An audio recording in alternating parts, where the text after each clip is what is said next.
Nobles all, we poor players crave your indulgence for this, our humble play, wherein you may find virtuous women and noble gentlemen, though not so virtuous or noble as they would seem.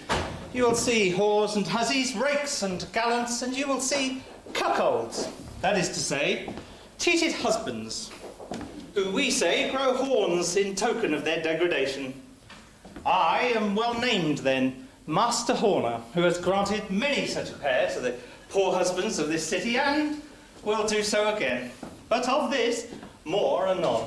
Enough. Let us begin. Act 1, Scene 1, Horner's Lodgings.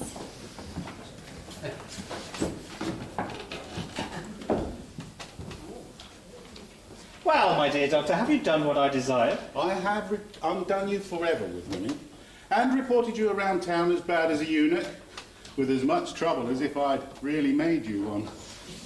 You told midwives, orange wenches at the playhouse, city husbands? And chambermaids, waiting women, old women too. Whispered as a secret, so no doubt 'twill spread. You'll be as odious to young women as... Smallpox? Yes, and to married women. Oh, as their own husbands. Will it be believed? You said it was a dose from a French whore, and a French surgeon gave me not only a cure, but an antidote against that worst malady, love, and all women's evils. Your trip to France makes it all the more credible. And hiding up here for a fortnight before being seen in public makes it look as if you were ashamed, as you should. I've been hired by young gallants to lie about and t'other way. You are the first who wants to be thought unfit for women. Dear doctor, jealous husbands like old rooks can only be cheated with new tricks. Visitors. My coach breaking before your door, sir. I take as a reprimand for not having visited since your return from France, sir. This is my wife and sister, sir. What then, sir? Wife, this is Master Horner. Master Horner, husband? My Lady Fidget, sir. So, sir? I see the report is true by his coldness to the sex. I'll play the wag with him. Pray, salute my wife, sir. I'll kiss no man's wife for him, sir. I've taken eternal leave of women. Ha! I'll plague him yet. Not know my wife, sir? I do know your wife, sir. She's a woman, sir, and therefore a monster. Pray, Sir Jasper, let us leave this rude fellow. Who, by his breeding, would think he had ever been in France? Aye, he's too French. They hate women of quality for loving their husbands so. Pray let us be gone. Do, madam. I have nothing for you. I have brought over not so much as a bawdy pitcher, no new fashions, nor the second part of the École de Filles. Hold, sir, you'll ruin yourself forever with the sex. He hates women perfectly, I find. What pity 'tis he should. Aye, he's a base fellow. Pretension in women is less odious to him than virtue. Because virtue is your greatest pretence, madam. Saucy fellow! Would you wrong my honour? Upon my ladyship's honour, he can't wrong your honour upon mine. Poor man, a mere eunuch. Oh, filthy French beast! Foe, let's be gone! Oh, stay. Just let me see. Quarter of a minute past 11. I must be gone. Business must be preferred always before love and ceremony with the wise Mr. Horner. And the impotent, Sir Jasper. I, the impotent Master Horner. What? Leave us alone with this man in his lodgings? He's an innocent man now. Stay, I'll hasten the chairs. Mr. Horner, I'd be glad to see you at my house. Dine with me. Play cards with my wife. You fit for that game still? 'tis prudence to provide innocent diversion for a wife, as well as hinder her unlawful pleasures. Farewell. Your servant, Sir Jasper. I will not stay. Nay, madam, stay. I can still be civil to ladies. You civil? No! No! No!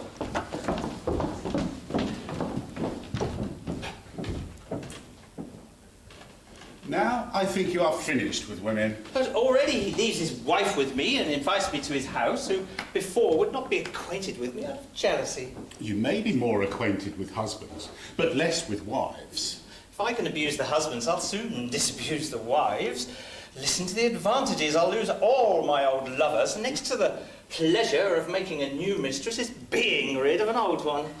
But will you get any new ones? Another advantage. One could never be sure where to find them, but now I know she that hates my supposed condition loves the sport like those who just left.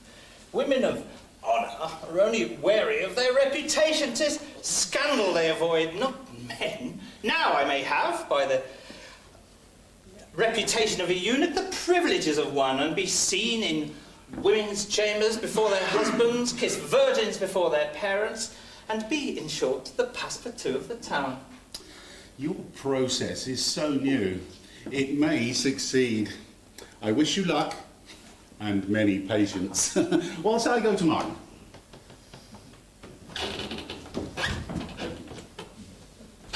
Order! Your appearance at the play yesterday has, I hope, hardened you against women's contempt and men's raillery. You'll go about as before. Did I not bear it bravely? With the most theatrical impudence, more than the orange wenches. But have the ladies no pity? They never pity a man when all's gone, even in their service. I dare swear they won't admit you to play cards with them, go to plays with them, or do the little duties which other shadows of men do for them. Shadows of men, Dorland? Half men.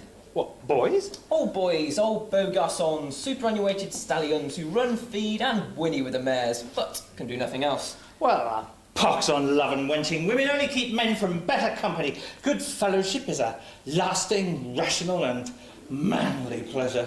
But give me some feminine pleasure too. A mistress should be like a country retreat, not to dwell in constantly, but only for a night and away, to enjoy the town better when you return. I tell you, 'tis as hard to be a good friend and a lover of women as 'tis to be a good friend and a lover of money. You cannot follow both. Now, wine gives you liberty, but love takes it away. That is right, Harcourt. Wine gives you joy, love, grief. Wine makes us witty, love only fools. Wine helps us sleep, love keeps us awake. Wine makes us princes, love makes us beggars. There's one converted. Love and wine, oil and vinegar. Perhaps love is still uppermost. I shall have only the glorious manly pleasures of being very drunk and very slovenly. Ha! Mr. Sparkish is below, a rogue who is fond of me only, it seems, for abusing him. He can no longer think men laugh at him, but that woman jilt him. His opinion of himself is so good. 'Tis very hard to be rid of him.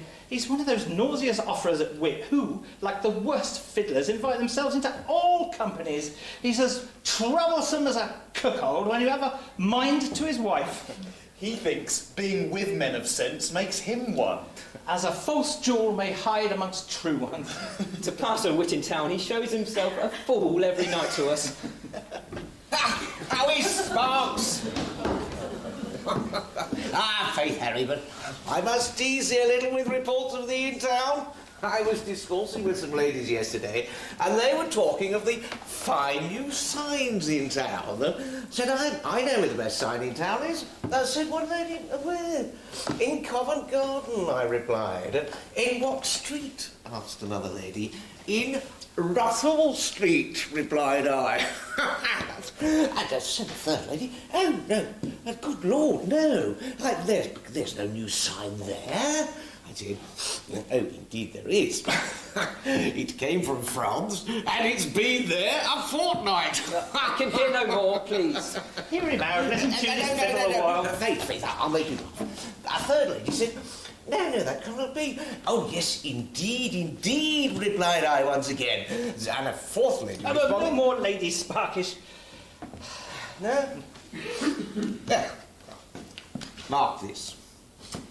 Said I to the fourth lady. Do you know Mr. Russell? Do you know Mr. Horner? He lodges in Russell Street. And he's only the sign of a man since he came back from France. Devil take me if I did the sign of a jest. Well, they all fell to laughing so much they'd be pissed themselves. It does not move you, huh? Well, where shall we dine, Sparks? I'd let an earl to dine with you. I thought you loved a title better than a suit with French trimming. Oh, no. To me, a wit is the greatest title in the world. Go, dine with your earl, sir. We'll not object, I assure you. But Sparks, do you think I'll dine with shallow fops and silent coxcombs? To me, wit at dinner is as necessary as good wine. But where shall we dine? At the Cock? Yes, if you please. Then, or the Dog and Partridge. Aye, if you like, for we shall dine at neither. Sure. Oh, you're fooling. We shall miss the new play. Therefore, I shall fetch my new mistress and away.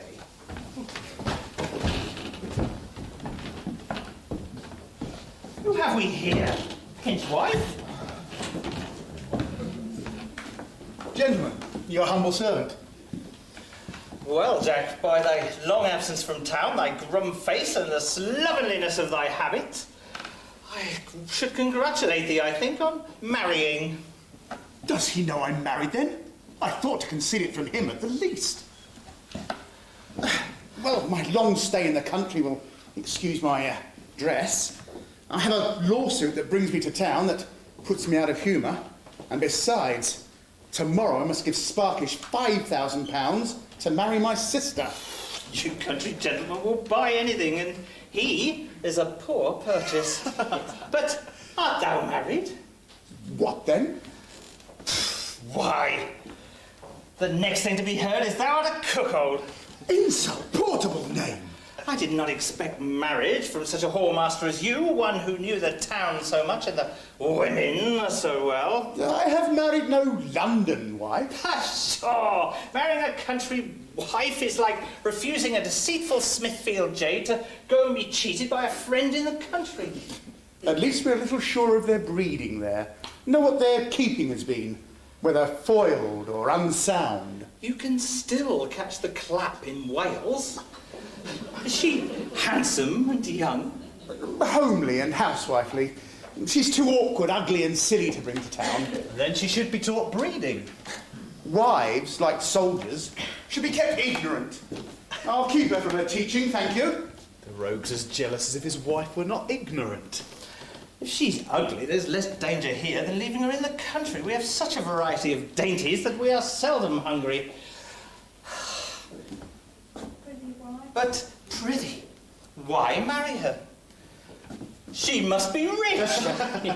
Because she's ugly, she's likelier to be my own. Being ill-bred, she'll hate conversation. And being silly and innocent means she's not likely to know the difference twixt a man of 1 and 20 and one of 40. 49 to my knowledge, but then she'd expect the same from you as from a man of 1 and 20. But methinks wit is more necessary than beauty. No woman is ugly who has it, and no woman agreeable without it. He's a fool that marries, but a greater that does not marry a fool. The fool cannot contrive to make her husband a cuckold. No, but she'll conspire with a man that can. Very well, I shall take care then, sir. My wife shall make me no cuckold, even with your help, Mr. Horner. I understand the town, sir. His help? He can't have heard the news. But tell me, has marriage cured thee of whoring? 'Tis more than age can do. Aye, a gambler will gamble whilst his money lasts, and a whoremaster whilst his bigger. Gentlemen, you may laugh, but you shall never lie with my wife. But is not keeping whores better than marriage? Pox on't. I could never keep one to myself. Women, as you say, are like soldiers, made loyal with good pay rather than oaths and covenants. I'll advise my friends to keep rather than marry, since I find by your example it does not satisfy. For I saw you yesterday in the cheap seats with a pretty country wench. How the devil did he see my wife there? I sat her there so she wouldn't be seen. She'll never go to a play again. What? Do you blush at 49 for having been seen with a wench? I warrant 'twas his wife, which he's seated there out of sight. He's a cunning rogue and understands the town. He blushes. Then 'twas his wife. Men are ashamed to be seen with them in public. Hell and damnation. I'm undone now that Horner has seen her. She was exceeding pretty. I was in love with her, even at that distance. You'll never get closer. Gentlemen. Nay, prithee stay, dine with us. I have dined already. Come, I know you haven't. I'll treat thee, dear rogue. So, he treats me. He'd used me already as his cuckold. Nay, don't go. I must. I have business at home. To beat his wife. The rogue is as jealous. The rogue's more jealous of a Covent Garden wife. The rogue's more jealous than a cheapside husband of a Covent Garden wife. 'Tis as hard to find an old whoremaster without jealousy or gout as a young one without fear or the pox. As gout in age from pox in youth proceeds, so wenching past, then jealousy succeeds, the worst disease that love and wenching breeds.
To a room in Pinchwifes' house.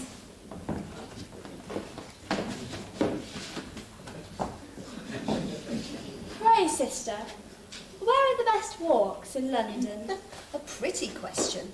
Why, sister, there's St James Park and Mulberry Garden, and for close walks, the New Exchange. Sister, tell me why my husband looks so grum here in town. Keeps me shut up here, will not let me go walking, nor wear my best gown. He's jealous, sister. Jealous? What's that? Yes, he's afraid that you should love another man. How should I when he won't let me see any but himself? Did he not take you yesterday, though, to see a play? Aye, but we sat amongst ugly people. He would not let me near the gentry, so I could not see him. He told me only naughty women sat there. But, sister, how did you like the play? Oh, I was weary of the play, but I liked hugely the actors. Oh, they are the goodliest, properest men, sister. Sister, you must not like the actors. Well, how can I help it? Pray, when my husband comes in, will you ask leave for me to go walking? Lord, she requires as much airing as her husband's horse. Well, I'll ask, though I'm sure he'll not grant it. He says he won't let me go abroad for fear of catching pox. Smallpox, sister, you should say. Oh, my dear bud, welcome home. Why dost thou look peevish? You're a fool.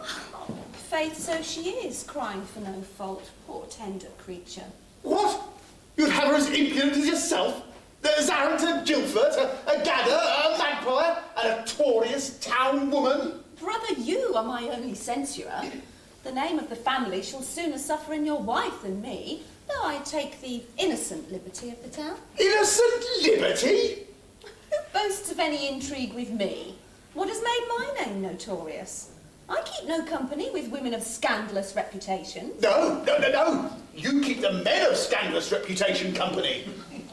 Would you not have me civil to 'em, brother? Answer 'em in a box at the plays and in the drawing room at Whitehall and St James Park and Mulberry Garden. Don't tell her where men are found. Keep her ignorant as I do. Be not angry, Bud. She'll tell me nothing of the town, though I ask her 1,000 times a day. You're very inquisitive, I find. No, indeed, dear. I hate London. But were you not talking of plays and players when I came in? You encourage her. No, dear. She chid me just now for liking actors. If she's innocent enough to admit liking them, then there's no hurt in it. But thou likest none better than me. Oh, but indeed I do. The actors are much finer. But thou lovest none better than me. You are my own, dear Bud. And I know you. I hate strangers. My dear, you must love only me. Not like naughty town wives who hate their husbands and love every other man.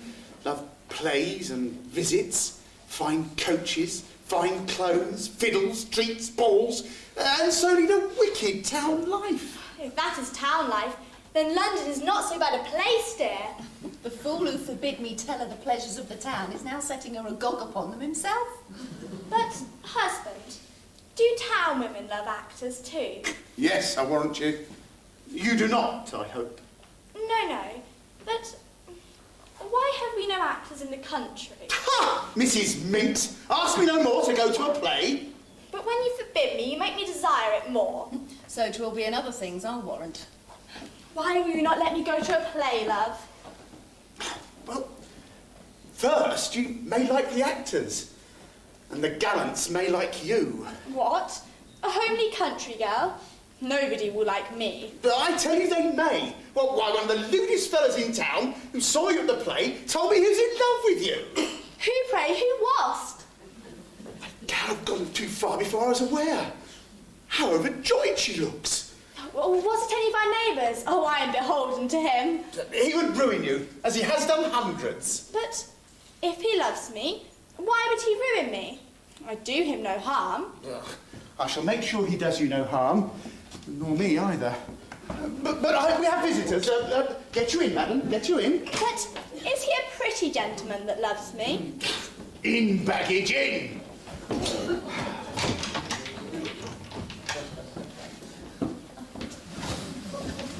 What? All the lewd liberties the town brought to my lodgings by this coxcomb? Steph, I'll not suffer it. Here, Harold, do you approve my choice? There, dear rogue, I told you I'd acquaint you with all my friends. Yes, I shall know her as well as you yourself, I warrant. And this one, pretty rogue, shall dance at our wedding. And to him you must bid welcome to all that you and I have. Monstrous! Do you like her, Margaret? You've stared at her long enough. So infinitely well. I could wish I had a mistress that might differ in nothing but her love and engagement to you. Sir Master Sparkish has often told me his acquaintance were wits and failures, and now I find it. Oh no, madam, by the universe, you may believe him. He is a gentleman of such perfect breeding that he would only say anything to a lady that he means. Praising another man to his mistress? I see it in his eyes, madam. He doth admire you by the world. Above the world. Till now I never thought I could envy any man about to marry. But you have the best excuse for marriage I ever knew. But sir, I heard that you hated marriage as much as business or bad wine. Truly, madam, I was never an enemy to marriage till now, because marriage was never an enemy to me before. Oh, because it robs you of your friend? Is a friend married dead to you? 'Tis indeed because you marry him. I wish I could break the match. Would you be so unkind to me, sir? 'Tis not because I would be unkind to you. Oh, egad, no, poor Frank, 'tis only his kindness to me. Sensible fop. Letting a man make love to his wife to his face? Thou shalt see me sometimes. Be not melancholy for me. melancholy. I assure you I am not melancholy for you. There, Frank, dost thou think my wife to be a fine person? I could gaze upon her till I became as blind as you are. How's that? Because you are a lover, and true lovers are blind. Ah, yeah, true, yes. But she had wit as well as beauty. Look, take her into a corner and test her wit. Look, talk to her anything. She's bashful before me. True, if a woman lacks wit in a corner, she has it nowhere. Sir, you dispose of me a little before your time.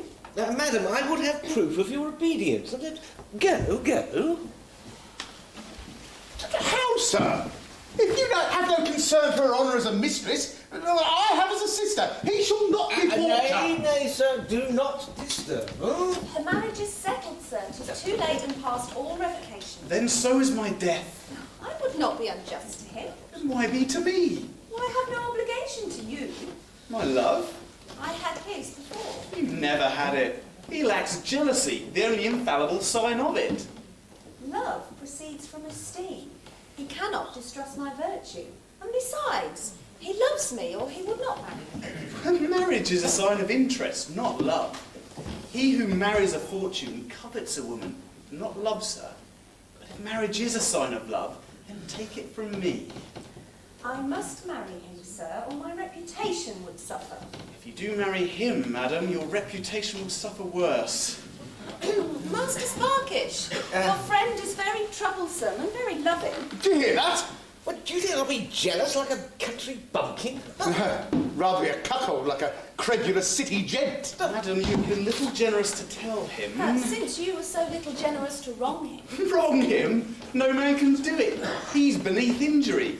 A fool, a coward, a wretch so contemptible And that... since he is to be my husband, I'm resolved to like him and obliged to tell him that you are not his friend. Master Sparkish? What? Happy rogue. Has not she wit? Not so much as I hoped. Sir, do you bring people to rail at you? Madam? No, we wits do it in jest. We never take any notice. He spoke scurrilously of you, and besides, he's been making love to me. True, damn telltale woman. We wits, we jest and we rail and we make love often just to show our skill. Well, he said you were a wretch below injury. Pshaw. A coward. Pshaw. A common fool. How's that? Now, did he disparage my wit? It is a matter of honour. Brother, come help me thrash him. Since we outnumber him, 'twill be a good occasion too, before my mistress. Hold, sir. Hold. Indeed, he said that he spoke out of friendship to you. I am so far from hating the gentleman, I must not let him hurt him. He said he spoke out of friendship to you. Call me a fool out of friendship? Yes, to see whether I was concerned enough for you, and, yes, made love to me only to be certain of my virtue for your sake. Well, dear Rogue, I do apologise, sir, but why did you not tell me so yourself? Because I did not think on to myself. Well, we must away to the new play, Harcourt. Come, madam. Not if you leave me in the box and run into the pit as usual. Oh, no, I shall let Harcourt entertain you. Come, Harcourt, lead her down.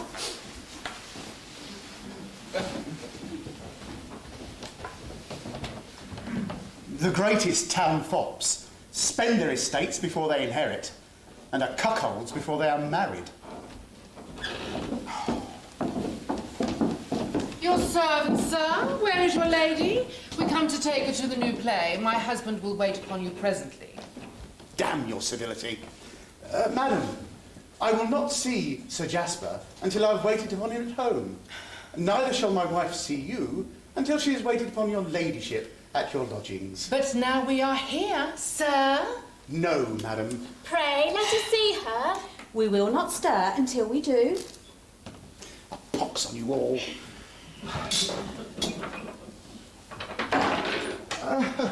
She has locked the door and he's gone abroad. You have locked the door, and she is within. They told us below she was here. Will nothing do?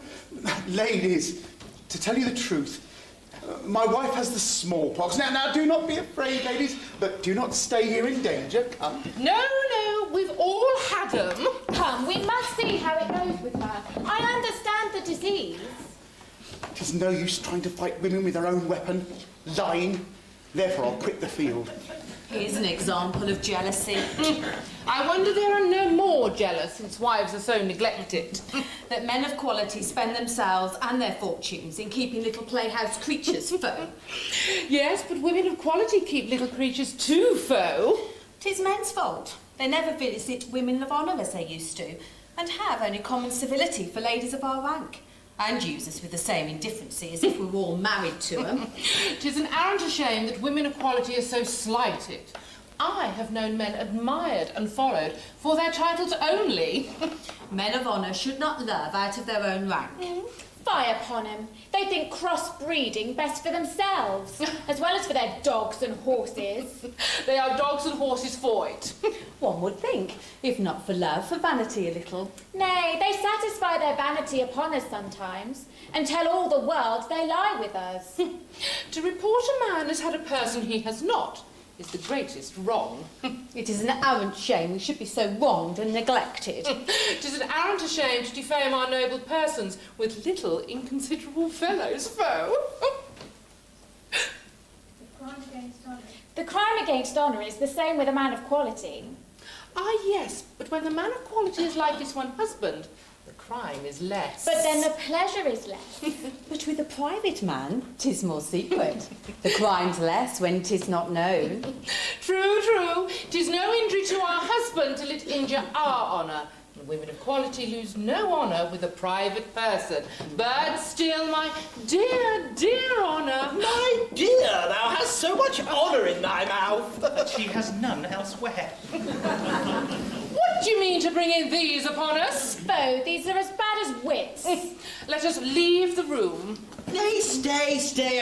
I have business at Whitehall and cannot go with the play to the play with you. Therefore, I would have you go. With those two? Oh, no, only Mr. Horner. There can be no scandal with him. Oh, not with that nasty fellow. Oh, nay, pretty dear, hear me. Ladies! Stand off. You heard with the wits. Your obscenity all over. I would as soon as look upon Adam and Eve without any fig leaves as any of you. Keep off, and do not make us sick. Mr. Horner, I would desire you accompany these ladies to the play. Aye, sir? Aye, come, sir. I beg your pardon, sir, but I will not be seen in women's company in public again for the world. Strange aversion. No, he is for women's company in private. He, poor man, he, sure. 'Tis a greater shame amongst lewd fellows to be seen in virtuous women's company than for the women to be seen with them. Indeed, madam, time was I only hated virtuous women. Now I hate them all. I beg your pardon, ladies. Beg yours too. We would not be troubled with you, sir. I am ready to wait upon the ladies. I think I am the fitter man. You, sir? No, thank you. Mr. Horner is privileged amongst virtuous ladies. He's my wife's gallant. Virtuous ladies have no business with you, sir. Then he can have none with them. So now a man can only visit virtuous women as on the same terms as entered a great Turk's harem? Heavens keep me from that!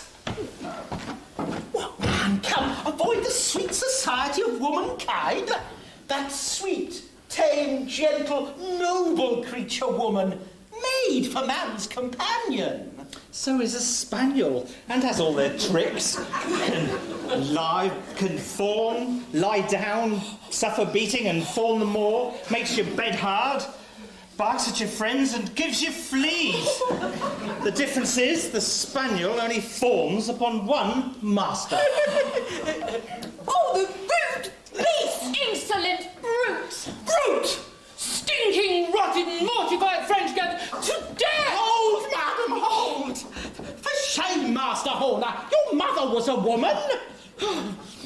Madam, take my advice.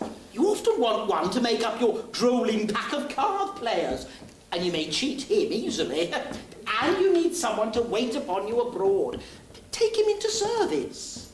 But does he like to play? And does he have money? He loves to play as much as you, and has money as much as I. Well, I'm content to let him pay for his scurrility. Money makes up for all other wants in men. Now, to mollify him. Mr. Horner, will you ne'er keep civil company? Methinks 'tis time, since you're only fit for them. Dine with me, play cards with my wife, drink tea with my virtuous relations, deal cards to 'em, read plays and gazettes to 'em. I hope they'll afford me better employment, Sir Jasper. 'Tis fit you know your work till you come into your place. Since you lack a lady to flatter and a good house to eat at, pray frequent mine and call my wife mistress, and she shall call you gallant. I think I know her better already. Therefore, may venture with her, my secret with her for hers. Sister Cuz, I have provided an innocent playfellow for you there. Who, he? There's a playfellow indeed. He's good enough to play cards, blind man's buff, or the fool with. Foe, we'll have no such playfellows. No, sir, you shan't choose playfellows for us, we thank you. Nay, pray, hear me. But, poor gentleman, are you so generous, so truly a man of honour, as for us women's honour, cause yourself to report it no such man, to suffer such shame that any might fall upon us by your conversation? But indeed, sir, so perfectly the same as before going into France, so perfectly, sir. As perfectly, madam, but do not take my word. Let me prove it. Spoken like a true man of honour.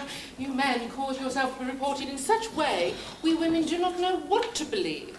But I have so strong a faith in your honour, sir, I would forfeit mine for yours at any time. You should not need to forfeit it. I have given you security already to keep you from harm, my recent reputation being so well known, madam. But if upon any future falling out, you yourself may betray yourself, you may tell, dear sir.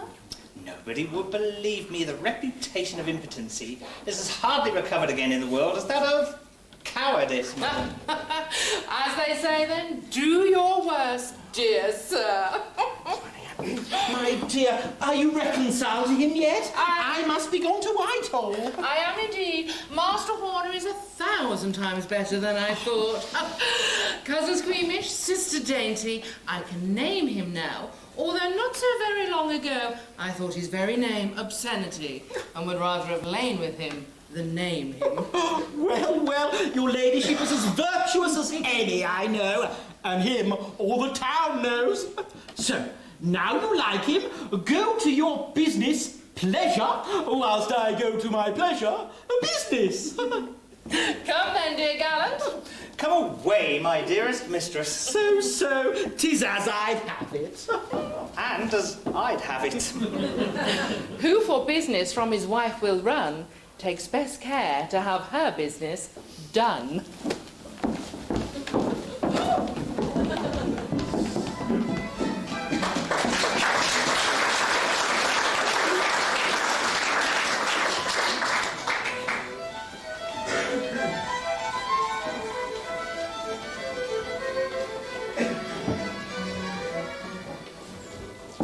Scene 3, a room in Pinchwife's house.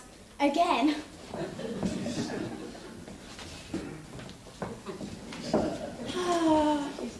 Why, sister, what ails you? You've grown melancholy. Would it not make anyone melancholy? To see you go every day fluttering abroad, whilst I must stay at home, like a poor lonely bird in a cage. But, sister, you came young from the nest to your cage, and I thought you could be as cheerful in it as those that took their flight earlier and are hopping abroad in the open air. I was, until my husband told me what grand lives London ladies live, what with meetings, dancings and junketings, all dressed in their best gowns, and I warrant you, play at ninepins every day of the week, so they do. Come, what's here to do? You're putting the town pleasures in her head and setting her a longing. Yes, after 9 pins, you gave her those longings yourself. I tell her of the vanities of town like a confessor. The liberties you take abroad make her hanker for it. Poor wretch. She desired not to come to London at all. I would bring her. Very well. She's been a week in town and desired not till this afternoon to go abroad. But was she not at a play yesterday? Yes, but she ne'er asked. I myself was the cause of her going. Very well, then if she asks again, you are the cause and not my example. Well, tomorrow I shall be rid of you. And the day after, both she and I will be rid of the town. Thou shalt go into the country after tomorrow, dearest. Great comfort. Pish! What did you tell me of the country for? What? Pish at the country? Let me alone, I'm not well. What ails my dearest? Truly, I do not know. I have not been well since you told me there was a gallant at the play, in love with me. That's by my example too. Well, if that's what's the matter, then you make me sick too. Of what sickness? Of that which is greater than the plague, jealousy. I'm sure there's no such disease. Poor innocent. Well, if you make me a cuckold, 'twill be my own fault. Cuckolds are usually the makers of their own fortune. But, pray, Bud, let us go to a play tonight. 'Tis finished. She comes from it. But why so eager to see a play? Not that I care 1 pin for their talk, but I like the actors, and would see if I could the gentleman you say loves me. That's all, dear Bud. Is that all, dear Bud? But if the play be done, then let's go out. A little patience, my dearest, and thou shalt go into the country on Friday. Then I would see some sights to tell my neighbours. And I'm the cause of this desire too? Who caused Horner to come to my lodging this morning? That was you. No, you, because you would not let him see your wife out of doors. Did the gentleman come hither to see me, indeed? No. She's right. Horner's in love with my wife and comes after her. I must nip his love in the bud. Come, Come. let's go abroad before 'tis late. For I will go, that's flat. So, already the obstinacy of a town wife. Come, sister, how shall we do that she may be not seen or heard? Oh, let her put on a mask. Sure. Masks make people more inquisitive and is as ridiculous a disguise as a stage beard. If Master Horner were to see us, he'd be sure to take acquaintance with her, wish her well, kiss her, talk to her, oh, the devil and all. No. Masks have made more cuckolds than the best faces ever known. Indeed, I had a gentle gallant used to say that a beauty masked like the sun in eclipse gathers together more gazers than if it shone out. How then? I have it! We shall dress her up in the suit we've made for her little brother, Sir James. Come, madam.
The new exchange. I'm in this one.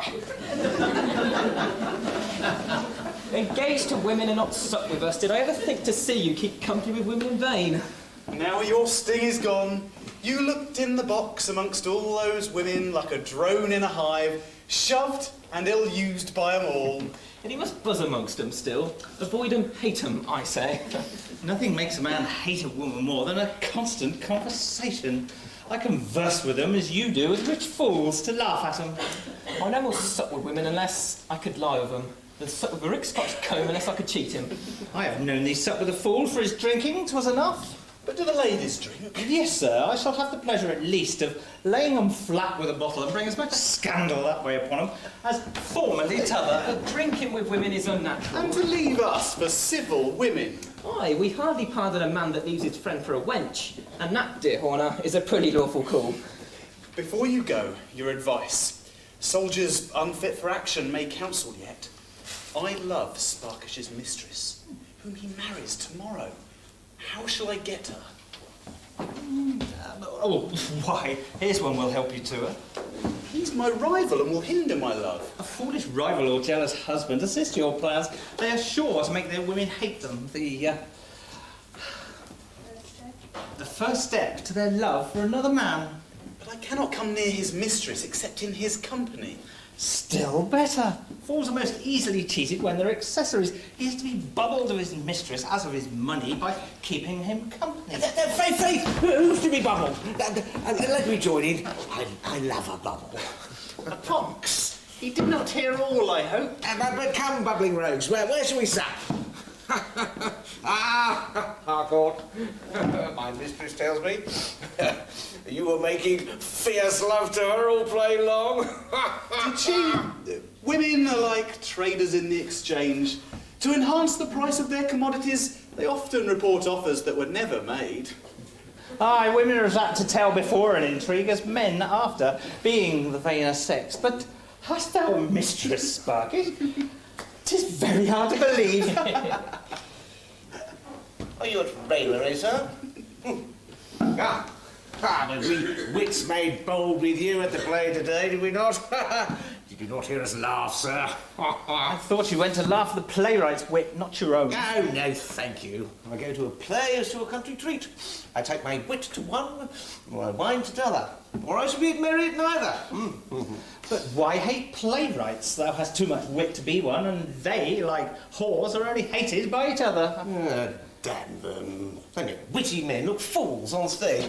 They used to employ serving men as stage fools, but now they must have gentlemen.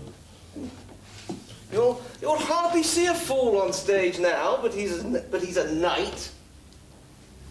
I've been kept from being a knight in earnest for 6 years for fear that I'd been knighted on stage and dubbed a fool. Why afraid of being in a play? You expose yourself daily in public. 'Tis but being on stage instead of standing on a bench in the pit. Don't you give money to painters to draw you? Are you afraid of your pictures at length in a playhouse where all your mistresses may see you? Yes, but artists don't draw the smallpox and the pimples on one's face. Oh, damn you silly authors altogether.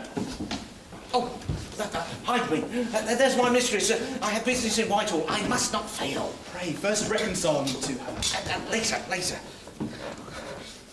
The king, he will have supped. You think your attendance at the king's meals as necessary as a physician, when you're more troublesome to him than his doctors and dogs? I know my interests, sir. Prithee, hide me. Your servant, Pinchwife. What? Knowest not? Come along. Pray, let me buy some ballads, or perhaps a play or two. Plays are not for your reading. Come along. Who is that pretty youth with him, Sparkish? Well, I think it's his wife's brother, because he looks something like her. Extremely handsome. Let us follow him. Come, Sparkish. Your mistress saw you, and will be angry if you go not to her. And I'd be reconciled to her, which none but you can do, dear friend. Oh, I can deny thee nothing. I love thee so well. I am obliged, dear friend. I would be well with her, only to be well with thee still. These ties to wives usually dissolve all ties to friends. Oh, thou shalt keep me still, dear oak. Now, I'd be sooner be divorced from her than from thee. Come along. Neither she nor her brother would let me near her now. So a rival is the best cloak to steal to a mistress under, without suspicion.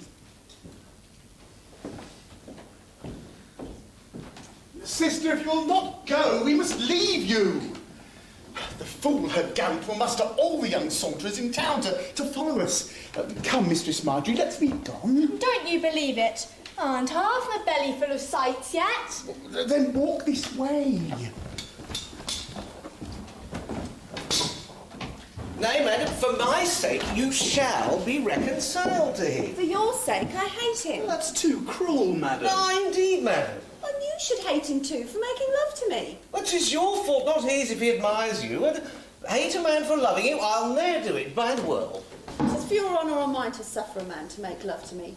Well, 'tis it for your honour or mine that I be jealous. I mean, his making love to you shows you are handsome. My lack of jealousy shows you are virtuous. But 'tis your honour too I am concerned for. Why, dearest madam, be more concerned for his honour than he is himself? Let his honour alone, for my sake and his. He has no honour. How's that? But what my dear friend can guard himself. Oh, yes, that's true again. Your care of his honour argues his neglect of it, which is no honour to my friend here. Let his honour go which way it will, dear madam. But aye, would it be for my honour to marry a woman whose virtue I suspected and could not trust in a dear friend's hands? But are you not afraid to lose me? He afraid to lose you? No, you can see how the most estimable and glorious creature in the world is valued by him, can you not? I have such a noble value for her that I cannot be jealous.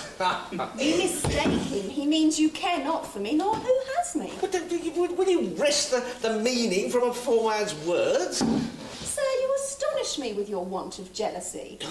You baffle me, madam, with your fear, honour, jealousy, and... virtue makes a woman more troublesome than reading or learning. Monstrous! Well, to see what easy husbands these women of quality can meet with. A poor timid man can never have such ladylike luck. I tell you plainly, sir, he pursues me to marry me. Pshaw! You strive in vain to make him jealous. Good gentleman, he believes all I say. Will you not? I would not wrong him or you for the world. Well, look you there, madam, and do not walk away, so hear him. I love you, madam, so much. Nay, now, you go too far. So much, I confess, that I would not have you miserable and cast yourself away upon so unworthy a thing as you see here. Nay, indeed, now. I believe he would not. And now his meaning is clear. And I believe thou wouldst not wrong neither her nor me. Heavens forbid the glory of her sex should fall into the contemptible wretch here, the least of mankind. Well, see what a miserable opinion he has of himself. Poor fellow. Methinks he speaks impudently of yourself. I will suffer no longer his abusiveness to you, no more than his love to me. Lord, madam, has he not Well, Lord, brother, has he not made himself plain enough? Yes, indeed. Well, then cannot a man speak civilly to a woman but that he makes love to her? Harcourt, look, wait till he has explained himself. Harcourt, do you love my mistress? Yes, I wish you would not doubt it. But how do you love her? With all my soul. Well... I thank him. Methinks he speaks plain enough now. Oh, Tish, you're still out. With what kind of love, Harcourt? With the best and truest love in the world. Well, there, 'tis no matrimonial love, to be sure. How's that? You say matrimonial love is not best? Pretty far ere I was aware. Harcourt, speak for yourself. You did say you would wrong neither me nor her. Madam, take he who should in all justice be yours, he that loves you most. Look you there, Mr. Sparkish, who's that? Well, who should it be? Go on, Harcourt. Who loves you more than women love titles, or fortune loves fools? What, there, he means me, he points to me still. Ridiculous. Who loves you better than his eyes that first made him love you? No, madam, do not walk away so. Have a care, lest you make me stay too long. No, Stay until he has kissed you, and then I may be assured that you are friends. You must pardon me, sir, that I'm not yet so obedient to you. Invite another man to kiss your wife? Monstrous! Are you not ashamed? And are you not ashamed, sir, that I have more confidence in the chastity of your family than you do? I am a man of honour, sir, though frank and free. Very frank, sir, to share your wife with your friends. It is a true friend that can bridge the differences of the marriage bed. A man and wife do not always agree, and I therefore design him for that use. So I would make him well with my wife, yes. You will gain many friends by showing your wife as you do. Well, what of it? It gives me pleasure, as in showing fine clothes at the playhouse or counting money before poor rogues. A man who shows his wife or his money is in danger of having them borrowed. I love to be envied. Now, I must away to watch. A good night, madam. I must visit early tomorrow morning with a canonical gentleman.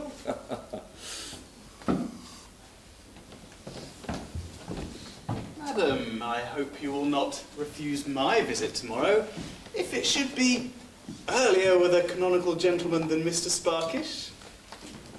This gentlewoman is yet under my care, sir, so you must forbear your freedom with her, sir. Must, sir? Yes, sir. She is my sister, sir. 'Tis well she is, sir, for I must be her servant, sir. Madam? How now, Pinchwife? Servant, sir.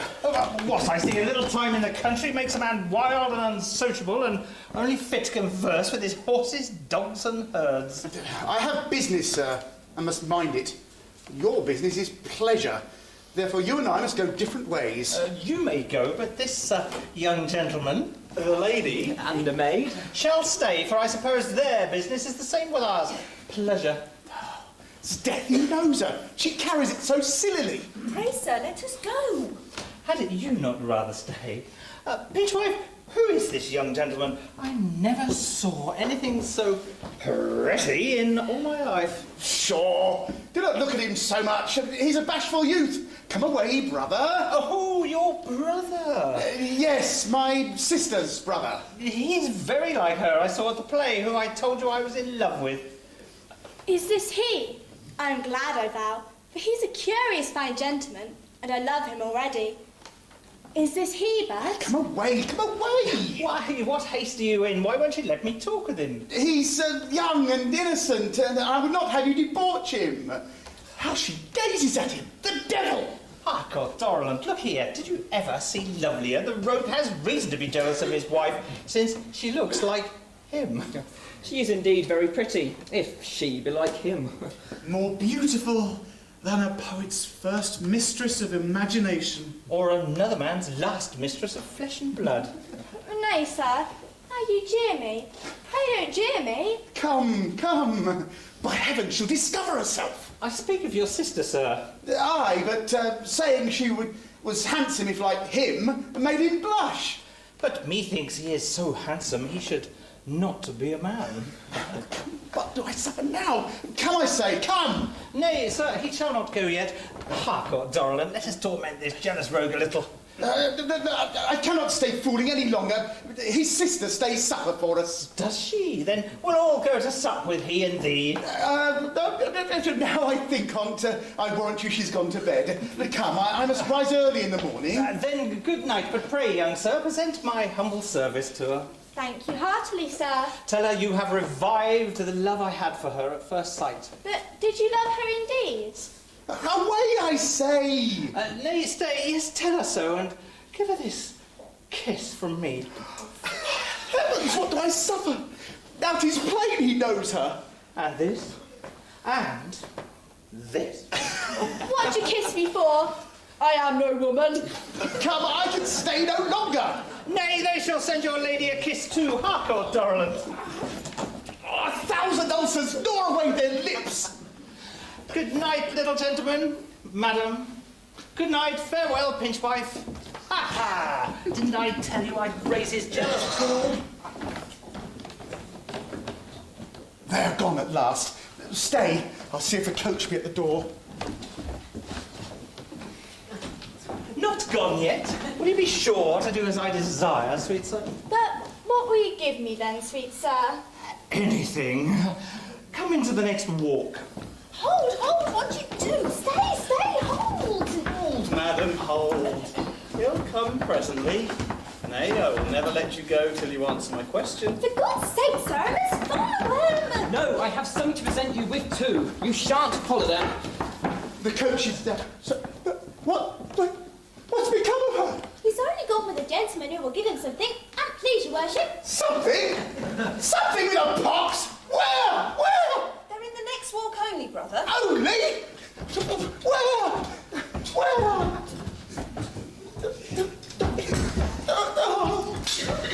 What's the matter with him? Pray, sir, let me go. I've said and suffered enough already. Then you will not look upon nor pity my sufferings? I cannot help them. Therefore, I will never see you more. Then, as a banished lover, let me give you a farewell reason why, if you cannot marry me, you should not take that wretch, my rival. He only can give me a reason why I should not marry him. That if he be true and what I think him to me, I must be so to him. Your servant, sir.